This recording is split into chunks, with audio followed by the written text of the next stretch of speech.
ክቡራንና ክቡራት በቅድሚያ የአክብሮት ሰላምታችን እያቀረብን እንኳን ለብርሃነ ትንሣኤ በሰላም አደረሳችሁ። ይህ የተዋሕዶ ዘደብረ ዝማሬ ግቢ ጉባኤ ዕለታዊ ዜና ነው። ዜናውን ይዤ የቀረብኩት እኔ ዲያቆን ቢንያም በሪሁ ነኝ። እስከ ዜናው ፍጻሜ አብራችሁን ትቆዩ ዘንድ በአክብሮት እንጠይቃለን። በቅድሚያ አርዕስተ ዜና።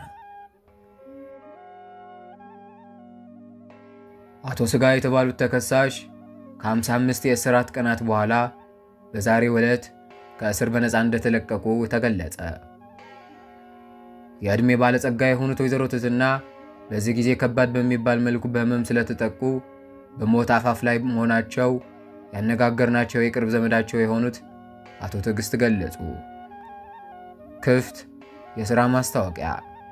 በአክሱም አካባቢ የሚገኘው የአክሱም ዩኒቨርሲቲ ደብረ ዝማሬ ቅዱስ ያሬድ ግቢ ጉባኤ የተለያዩ ክፍት የሥራ ማስታወቂያዎች አወጣ። በመጨረሻም የስፖርት ዜና። ለአንድ ወር ከ25 ቀናት ያክል ሲካሄድ የነበረው የነፍስና የሥጋ የእግር ኳስ ቡድን ጨዋታ እነሆ ዛሬ ፍጻሜውን አገኘ።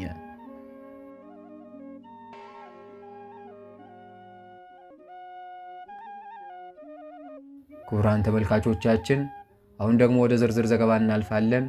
አብራችሁን ቆዩ። አቶ ሥጋ የተባሉት ተከሳሽ ከ55 የእስራት ቀናት በኋላ በዛሬው ዕለት ከእስር በነፃ እንደተለቀቁ ተገለጸ። አቶ ሥጋ የተባሉት የከተማችን ነዋሪ ወይዘሪት ነፍስ ላይ በተደጋጋሚ በፈጸሙት ወንጀል ምክንያት የካቲት 17 2017 በዋለው ችሎት ላይ ለተከታታይ 55 ቀናት እንዲታሰሩ ጠቅላይ ፍርድ ቤት ውሳኔውን አሳልፎ ነበር። አቶ ሥጋ ከአባታቸው አቶ እንብላ እንዲሁም ከእናታቸው ወይዘሮ እንጠጣ በሀገራችን ከምትገኘው ሆድ በምትባል ከተማ የተወለዱ ሲሆን በከተማችን መኖር ከጀመሩ በኋላ ከወይዘሮ ነፍስ ጋር ብዙ ስምምነት እንዳልነበራቸው ሪፖርተራችን ራስ መግለጽ አስታወቀ። ይህ በእንዲህ እያለ አቶ ሥጋን ወደ ቅጣት የዳረጋቸው እኔ ነፍስ ዘላለማዊ የተባልኩኝ የከተማችሁ ነዋሪ እንዲሁም የድርጅታችሁ ቋሚ ሰራተኛ ሥጋ የተባለው የድርጅታችን የኮንትራት ሰራተኛ መብቴን እየተጋፋና ጭቆና እያሳደረብኝ በጣም ተቸግሬያለሁ። ከዚህም አልፎ በድርጅታችን ውስጥ ያለኝን የሥራ ድርሻና ኃላፊነት በአግባቡ እንዳልወጣ ብዙ ፈተናዎችንና ጭቆና እያሳደረብኝ ይገኛል። እንዳልጸልይ፣ እንዳላስቀድስ፣ እንዳላገለግል እንዲሁም በገላትያ 5:22 በተሰጠኝ የሥራ አይነት መሠረት ሥራዬን እንዳልሠራ ጣልቃ እየገባ የተሰጠኝን የሥራ ኃላፊነት በአግባቡ ሰርቼ የአክሊል ተሸላሚ እንዳልሆን መሰናክል እየሆነብኝ ነው።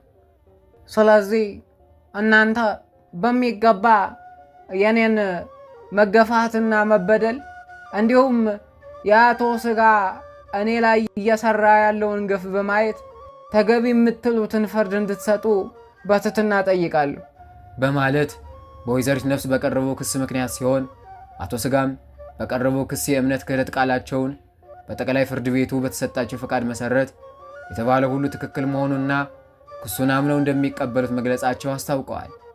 በዚህ መሰረት የድርጅቱ ንግግር በአንድነት የተመለከተው ጠቅላይ ፍርድ ቤት አቶ ሥጋ ማመናቸውና በድርጊታቸው መጸጸታቸው እንዲሁም የወንጀል ማቅለያ ተመልክቶ ድርጊቱን ማመን መሰረት በማድረግ ከዚህም አልፎ ፕሮፌሰር ንስሐና ዶክተር ስገድ በበኩላቸው ነፍስንና ሥጋን ለማስታረቅ ያደረጉትን ጥረት ተመልክቶ አቶ ሥጋ ለ55 ቀናት የእስራት ፍርድ ሰጥቶ የነበረ ሲሆን በዛሬው ዕለት ከእስር በነፃ እንዲፈቱ ውሳኔውን አስተላልፈዋል። የዕድሜ ባለጸጋ የሆኑት ወይዘሮ ትትና በዚህ ጊዜ ከባድ በሚባል መልኩ በሕመም ስለተጠቁ በሞት አፋፍ ላይ መሆናቸው ያነጋገርናቸው የቅርብ ዘመዳቸው የሆኑት አቶ ትዕግስት ገለጹ። እንደሚታወቀው ወይዘሮ ትትና ከገቡበት ከባድ የሆነ ሕመም እንዲወጡ ሰዎች በተሻላቸው መጠን እንዲያግዟቸው እየጠየቁ የቆዩ ሲሆን ሆኖም ግን ምንም እንኳን በተለያዩ ገዳማት ውስጥ ያሉት አንዳንድ አካላት የተወሰነ እርዳታ ቢያደርጉላቸውም እነዛ ይህንን ጥሪ ሰምተው አስፈላጊ የሚባለውን እርዳታ ማድረግ ከሚገባቸው አብዛኞቹ አካላት ግን ይህ የሚባል እርዳታ ሳያገኙ ስለቀሩ በዚህ ጊዜ በሞት አፋፍ ላይ ይገኛሉ።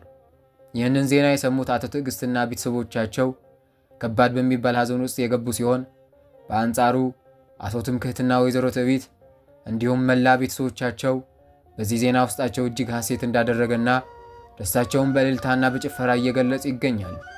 በዚህ መሰረት የወይዘሮ ትሕትና መታመም ለብዙዎች ከባድ ወደሚባል ፉክክር ውስጥ ያስገባ ጉዳይ ሲሆን ጠላቶቻቸው አቶ ትምክህትና ወይዘሮ ትዕቢት የሞታቸውን ነገር ለማፋጠን በሚችሉት መጠን ወደ ላይ ወደታች እያሉ ይገኛሉ። ሆኖም ግን እስካሁን የተሰማ መርዶ ወይም የምስራች የለም። በዚህ ከባድ ህመም ውስጥ ላሉት ወይዘሮ ትሕትና ፈውስን ያገኙ ዘንድ የአቅማቸውን ሲረባረቡ ያገኘናቸው አቶ ትዕግስት እንግዲህ የወይዘሮ ትሕትናን ምንነት ይጠፋችኋል ብዬ አላስብም።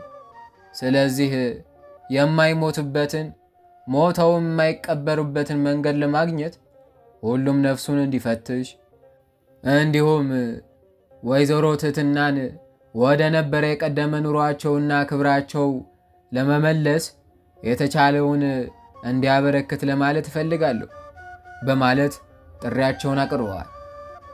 እንግዲህ ክቡራት ተመልካቾቻችን የቀረበውን ጥሪ ሰምታችሁታል። ስለዚህ ሁላችን ወይዘሮ ትሕትናን ከመሞት የምናድንበት ሁኔታ ለመፍጠር የየአቅማችንን እንዋጣ እላለሁ። በሌላ ዜና ክፍት የሥራ ማስታወቂያ። በአክሱም አካባቢ የሚገኘው የአክሱም ዩኒቨርሲቲ ደብረ ዝማሬ ቅዱስ ያሬድ ግቢ ጉባኤ የተለያዩ ክፍት የሥራ ማስታወቂያዎች አወጣ። በዚህ መሰረት ሥራ ፈት በመሆን ሥራ ለፈታችሁ በሙሉ እነሆ የሥራ ዕድል ይዤላችሁ መጣው ይላል። በዚህ መሰረት የግቢ ጉባኤው ሠራተኛው ለመሆን የሚያስፈልጉ መስፈርቶች በግቢ ጉባኤ የወጡ ሲሆኑ እነርሱም የሥራ ልምድ 0 ዓመት፣ ጾታ ወንድና ሴት አይለይም፣ የትምህርት ደረጃ ማንበብና መጻፍ የምትችል፣ የሥራ አይነት በሁሉም የአገልግሎት ክፍሎች፣ የምዝገባ ቦታ ደብረ ዝማሬ ቅዱስ ያሬድ ግቢ ጉባኤ፣ የምዝገባ ዕለት ከሰኞ እስከ እሁድ በተከታታይ፣ ቅድመ ሁኔታ በትጋት የማገልገል መንፈስ ይዞ የምትመጣ። በመጨረሻም የስፖርት ዜና። ለአንድ ወር ከ25 ቀናት ያክል ሲካሄድ የነበረው የነፍስና የሥጋ የእግር ኳስ ቡድን ጨዋታ እነሆ ዛሬ ፍጻሜውን አገኘ። የነፍስ ቡድን አሰልጣኝ የሆኑት አቶ ንስሐ በዚህ ጨዋታ ላይ የተሳተፉት የቡድን አባላት በዝርዝር አሳውቀዋል። ራስህን መግዛት፣ ትሕትናና ከትዕቢት መራቅ በተከላካይነት፣ ጾም፣ ጸሎትና ስግደት በመሃል ተጫዋችነት፣ እንዲሁም ትዕግስት፣ ፍቅርና ርኅራሄ የተባሉት ደግሞ በአጥቂነት ስፍራ እንደተሳተፉ የተገለጸ ሲሆን ጨዋታው በነፍስና በአቶ ንስሐ ሥራ አስፈጻሚ አባላት በሆኑት በካህናት አባቶች የበላይነት ተጠናቋል። የአቶ ንስሐ ሥራ አስፈጻሚ የሆኑት አባቶች ካህናትም በቡድኑ ላሉት ልጆቻቸው እንዲህ ሲሉ አባታዊ ምክራቸውን ለግሰዋል። እንደ እግዚአብሔር ፈቃድ ለ55 ቀናት ያክል ይካሄድ የነበረው አጓጊ ጨዋታ በድል ተወጥታችሁታል። ነገር ግን ልጆቼ በሚመጡት ተከታታይ 50 ቀናት በአቶ መብል የሚመራው የሥጋ ቡድን እጅግ ስለሚበረታ እናንተም ሁሉን ነገር በልክና በመጠን እያደረጋችሁ ለሁለተኛው ዙር ጨዋታ ማለትም ለጾመ ሐዋርያት ራሳችሁን እያዘጋጃችሁና ልምምድ እያደረጋችሁ የሥጋ ቡድን ዓላማ ሆነው ከኃጢአት መስራት እንድትቆጠቡ አደራ እንላለን ሲሉ አሳስበዋል። በተቃራኒው ደግሞ የሥጋ ቡድን አሰልጣኝ የሆኑት አቶ ንብላ እንዲህ ሲሉ ተሰምተዋል። እርግጥ ነው ባለፈው ለ55 ቀናት ያክል የነበረው ጨዋታ ላይ የነፍስ ቡድን በፖዚሽን 65 በመያዝ እኛ ላይ አብላጫ አሳይተዋል። ከኛ በላይም ተጫውተዋል። ይህ የሆነበት ምክንያት ደግሞ የነፍስ ቡድን አባላት በደንብ ስለተጫወቱና የቡድኑ ሥራ አስፈጻሚዎች የሚባሉት አባቶች ካህናት ከወትሮ በተለየ ሁኔታ ከልጆቻቸው ጋር የነበራቸው ጥብቅ ቁርኝነት ምክንያት ነው። ከዚህ በዘለለ በእናንተ በቡድኔ ላይ የለቀቁትን ረሃብ የተባለ ወረርሽኝ ለመሸነፋችን ትልቁን ሚና ይወስዳል። ብቻ ያለፈው አልፏል። አሁን ግን በደንብ አዳምጡ። አሁን ያሉንን 50 ተከታታይ ቀናት ከወትሮ በተለየ መልኩ ተቀናጅተንና ተደራጅተን ዘወትር መብላትና መጠጣት እንዲሆን ከዛም አልፎ የነፍስ ቡድን ለተሰለፍንበት የኃጢአት ማሰራት ዓላማ እጅ እንዲሰጥ ማድረግ ይኖርብናል በማለት ለቡድን አባላት ቀጭን የሆነ ትዕዛዝ አስተላልፈዋል። በመጨረሻም ለ55 ቀናት በተደረገው ጨዋታ ላይ በተለይም በመጨረሻዎቹ 7 ቀናት በነበረው ፍጥጫ ላይ ግሩም የሆነ ብቃቱ ያሳይ የነበረው ስግደት የተባለ የነፍስ ቡድን የመሃል ስፍራ ተጫዋች የጨዋታው ኮከብ ሆኖ በመመረጥ ብርሃነ ትንሣኤ የተባለውን ዋንጫ ተሸላሚ ሆኗል። ክቡራንና ክቡራት ተመልካቾቻችን ለዛሬ የያዝናቸው ዝርዝር ዜናዎች ተዋሕዶ ዘደብረ ዝማሬ ግቢ ጉባኤ እነዚህን ይመስሉ ነበር። እስከ ሰዓታችን ፍጻሜ ድረስ አብራችሁን ስለቆያችሁ እጅግ እያመሰገንን በድጋሚ እንኳን ለብርሃነ ትንሣኤ በሰላም አደረሳችሁ። በዓሉ የፍቅርና የሰላም ያድርግልን። እግዚአብሔር አምላክ ለሀገራችንና ለሕዝባችን ሰላሙንና ምሕረቱን ይላክልን። በሌላ ጊዜ በአዳዲስ ዘገባዎች እስከምንገናኝ ድረስ ቸር ሰንብቱ።